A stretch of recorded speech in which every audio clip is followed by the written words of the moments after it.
What is up, my friends? You are very welcome along to tonight's news roundup. The good news? Well, we only have a matter of days until the Reds are back in action. Obviously, we take on Wolves at 12:30 this Saturday, and I don't know about you guys, but I am counting down the hours till we finally get to see the Reds back in action. I hate these early season international breaks, but with that in mind, we do have a few bits of news that I'm going to bring you guys over the next 8 to 10 minutes. A lot of it critical of our captain. The Dutch media haven't been holding back in their criticism of Virgil van Dijk. I'm going to give you guys a little bit of a flavour of what they've been saying. We're going to speak a bit about Kostas Tsimikas, Mohamed Salah, and a couple of other bits and pieces along the way. Again, though, I just want to draw your attention to the bottom right-hand corner of the screen.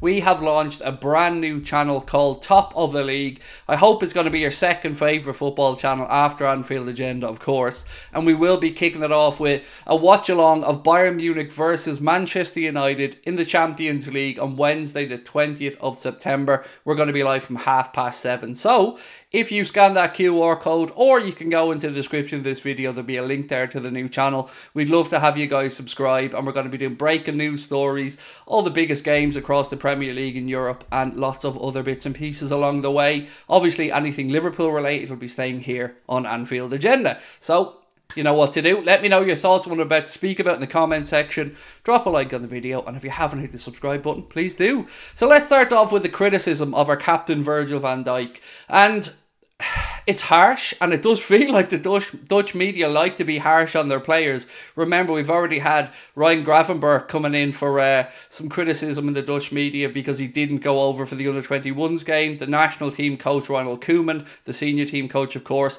and Michael Reisiger, who's the under-21 coach, were both a little bit scathing in their criticism of Ryan Gravenberch. But now they've turned their attention to Virgil van Dijk. And this is what Johan Derksen has had to say. He tore into Virgil van Dijk. He said, "I'm getting tired of that captain of the Netherlands."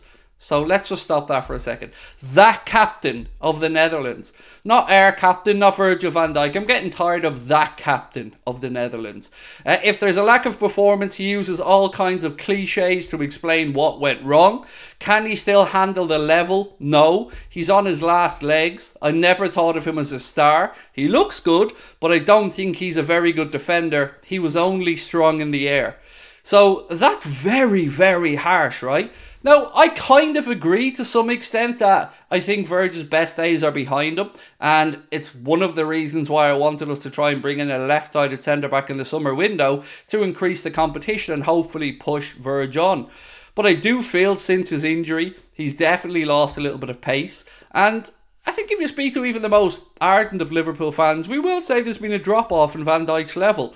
But I wouldn't go as far as Johan Derksen has there to say that the man's on his last legs. I think that's very, very harsh, to be honest with you. But I want to know what you guys think. Let me know how you feel about Virgil van Dijk's time at Liverpool at the minute. I don't like that we don't have anyone to really challenge him. Yes, of course, we have a youngster coming through, but it's not really fair to look to him for a solution to this problem. We all would have liked Jurgen Klopp and Liverpool to buy in the window. And again, this is only going to increase, I guess, I don't want to say Virgil's arrogance, because that's not the right word, but he knows he doesn't have to put in the performances because there's nobody breathing down his neck. And as much as Jarell Quansah has been fantastic in pre-season and the few bits we've seen, he's not ready to step into that level yet to push Virgil van Dijk. So again, it just makes the fact that we haven't signed that centre-back even more confusing. But I do want to know your thoughts. Do you agree with Johan Derksen? Do you think Virg is way past his best, or maybe, as he said, not even a good defender? So let me know what you think about that one. Personally, I think it's over the top, but it is the international break, and sometimes you do get some mouthy fools during the international break. So Mohamed Salah was playing today as well. I think they played a friendly, if I'm not mistaken. They lost 3-1. So the good news is Mo played the whole 90 minutes and he's absolutely fine. That's the good news. Ronald Koeman has been speaking about Cody Gakpo as well, and unlike the criticism of Virgil van Dijk, he's been a bit more complimentary here of, well, he wasn't critical of Virgil van Dijk, but he's been a bit more complimentary of Cody Gakpo. He said the intensity in England is much higher than he used to play in Holland, but he's young, he will learn, and he'll be better. He has a great future. You can see it, all of it in his quality. And I agree. I think we all agree Cody Gakpo's been a great signing, and there is competition for places there. Himself and Darwin Núñez both vying for the central role. I'll be very interested to see who Jurgen Klopp goes with for the game against Wolves on Saturday. I think we'll probably see him go with Darwin, but you know, you couldn't be angry either way. I like that we have a variety of forwards. Mohamed Salah, Cody Gakpo, Darwin Núñez, Diogo Jota and Lucho Diaz is, in my opinion, the best set of 5 forwards in Europe, if you look at it as a whole. Yes, you can have individual players who are better from other clubs, but I wouldn't trade them. I think we've got a brilliant collection of forwards, so good to see that Ronald Koeman has been speaking about the levels Cody Gakpo is capable of, because we all know that the dude has a very high ceiling. Now, here's a bit of a bizarre one for you, right? So, obviously we're in the middle of the international break and our players are going away on international duty. Now, the good news is that Kostas Tsimikas got a rest from Greece's last game, but the weird part is they thought he was suspended. So, Kostas Tsimikas was left out of Greece squad on Monday because they thought he was suspended after 2 yellow cards. Here's the thing though, he wasn't suspended. That's really weird. But, again, from our perspective, looking at it just through Liverpool's eyes, it's good, right? Because he didn't have to play, didn't put minutes in his legs, and he's going to be fresher for us. So I'll take the win on that one. With regards to potential incomings as well, there's another piece today that Liverpool are scouting very highly Bakayoko. I know this is a name that we've spoken about before, but it does go into a bit more detail, the article I read today, to say that Liverpool are really weighing him up as an option. So maybe a name to keep an eye on throughout the season. Again, I don't watch much of the Eredivisie, so maybe you guys can tell me if Bakayoko is the real deal or if he's just another flash-in-the-pan name that we see get thrown around.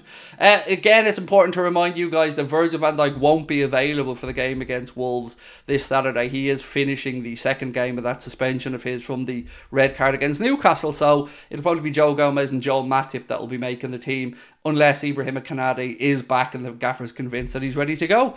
So look, that is pretty much it for me tonight, my friends. But again, I just want to draw your attention to the bottom right hand corner. You can also follow Top of the League on socials. We're on Instagram, we're not on Instagram, I'm lying to you. We're on TikTok and we're on Twitter, and of course we're on here on YouTube. If you want to give us a follow on TikTok or on Twitter, it is at TOTL Sport, at TOTL Sport. And again, if you want to subscribe, just scan that QR code or you will find a link in the description. I'm really excited by it. I can't wait to show you guys the new studio that we've had designed as well. There is a bit of a welcome video up there for people that just want to get a flavour of what the channel is going to be about. We recorded a short video just saying basically, welcome to the new channel. So we wouldn't have done it without your support. We couldn't do any of this without your support, guys. So again, I want to say a massive thank you to you all for continuing to, I guess, follow our journey. And I know we've had a few stop-start second channels over the years, but this one with myself, Ben, Connor involved, we're very hopeful that it does well, and again that we can go up against the big boys and fight our corner. So we need your support to do it. So hopefully you guys can subscribe to the new channel. I will see you all tomorrow. I'll be back live at 8:30 for another late night agenda. Until then, thank you for your time. Have a wonderful evening. And again, good news, the international break is over. The Reds are back in action on Saturday. Talk to you then. Bye-bye.